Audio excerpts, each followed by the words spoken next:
사실 정식적으로 등록된 대부업체에서 돈을 빌려도 이자가 10%, 많게는 20% 가까이 되다 보니까 그 이자 내기도 현실적으로 힘들단 말이에요. 그런데 그걸 한참 넘어선 이런 불법 사채는 잘못 썼다가는 소위 말하는 나락을 가는 겁니다. 새로운 도를 꿈꿉니다. 기사회생TV 김민수 변호사입니다. 빚 때문에 아무리 힘들어도 절대로 해서는 안 되는 게 하나 있습니다. 그건 바로 불법 사채인데요. 사람들이 1금융권, 2금융권을 찾다가 도저히 안 돼서 인터넷이나 전단지 또는 우연히 온 대출 문자나 전화로 불법 사채에 발을 담그는 경우들이 있습니다. 처음에는 다들 이게 불법 사채인 줄도 모르고 쓰게 되는데요. 제가 이전에도 이거 쓴 분들 어떻게 거기서 벗어날 수 있는지 관련 영상을 올린 적이 있는데, 사실 이런 불법 사채는 벗어나는 법을 알아볼 게 아니라 아예 처음부터 발을 들여서는 안 되는 겁니다. 제가 다시 한번 왜 이걸 절대로 쓰면 안 되는지 그 이유를 설명드릴 테니까 빚 때문에 고민이신 분들은 오늘 내용 반드시 기억하시기 바랍니다.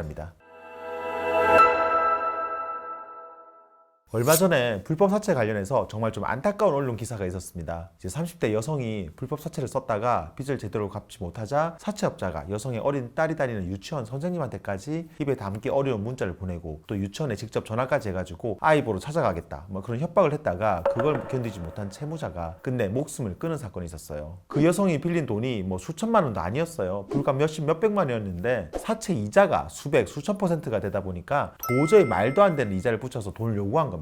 이런 이야기들은 제도권 내에서 합법적으로 돈을 빌려주는 곳에서는 상상하기 어려운 일입니다. 소위 말하는 1금융권이 시중은행들이나 2금융권이 카드사, 보험사, 저축은행들은 말할 것도 없고, 심지어 3금융권인 등록된 대부업체조차도 법에서 정한 연 20%를 넘기면 형사처벌 그리고 또 금융감독원의 제재를 받으니까 이렇게까지 하지는 않거든요. 그런데 지금 말하는 이런 불법 사채는 이런 제도권 밖에 있는 것들이에요. 이런 데는 제가 평소에 말씀드린 채무자 보호법이라든지 채권자 추심법, 채무자 대리인제도 이런 게 아무 소용이 없어요. 이 사람들은 그냥 자기 얼굴을 드러내고 정상적인 영업을 하는 게 아니에요. 휴대폰도 다 대포폰이고 계좌도 다 대포통장이라서 이 사람들이 누군지를 알 수도 없습니다. 그런데 만약에 2, 3금융권에서조차도 대출이 안 돼서 우연히 인터넷이나 전단지로 알게 된 이런 불법 사채에 빠져들게 되면은 정말 어마어마한 일이 생길 수가 있는 겁니다. 이런 불법 사채들은 이자율이 이자시험법상에 말하는 20% 이런 거랑은 아예 차원이 다릅니다. 적게는 수백에서 많게는 수천, 심지어는 10,000%가 넘는 경우도 있어요. 이제 이게 어떻게 가능할까 싶은데 제가 예를 들어 볼게요. 이런 데는 보통 하루하루 이자를 받는 소위 말하는 일수를 하는데요. 내가 만약에 100만 원을 빌렸는데 하루에 이자가 5만 원이다. 이게 좀 얼마 안 돼 보이잖아요. 그런데 이거 1년 365일을 곱해보면은 이자만 1,825만 원으로 이자율이 1,800%가 넘습니다. 여기다가 만약에 이걸 선이자를 떼고 또 이자에다 복리까지 붙여서 계산을 하게 되면 수천 %를 훌쩍 넘기게 되는 거죠. 상상을 초월하는 금액인 겁니다.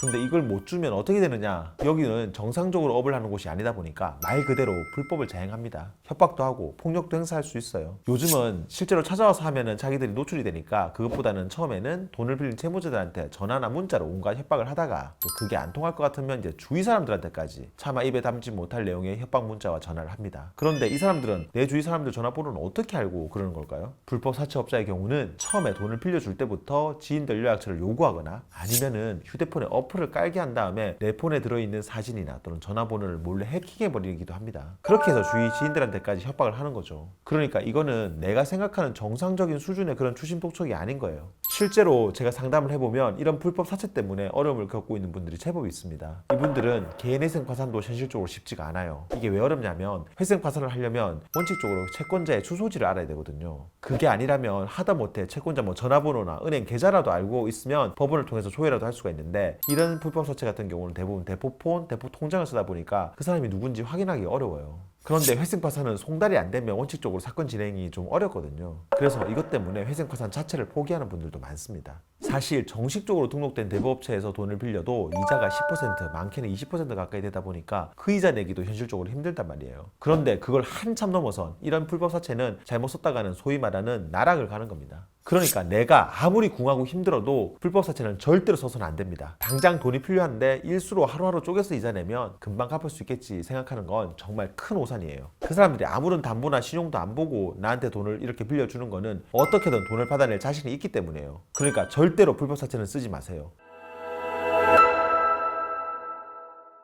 혹시 이미 쓰고 있는데 살인적인 이자 때문에 도저히 못 갚겠다 싶으면 지금이라도 당장 경찰이나 금감원에 신고하십시오. 사채업자가 어떠한 협박이나 위협을 하더라도 이것 때문에 극단적인 생각까지 한다면 그거는 내 주위 사람들에게까지 너무나도 큰 상처를 주는 어리석은 행동입니다. 그러니까 혹시라도 불법 사채를 써가지고 궁지에 몰렸더라도 나 자신을 포기하지 말고 경찰이나 금감원 그리고 주위 지인들한테 도움을 청하세요. 하지만 이보다 더 좋은 건 절대로 불법 사채를 쓰지 않는 것임을 다시 한번 명심하시기 바랍니다. 영상 도움되었다면 구독과 좋아요 그리고 알림 설정 부탁드리고요. 추가로 궁금한 점 있으면 아래 댓글이나 법무법인 김앤파트너스로 전화 주시면 친절히 답변 드리겠습니다. 다음에도 더 좋은 주제로 찾아뵙겠습니다. 감사합니다.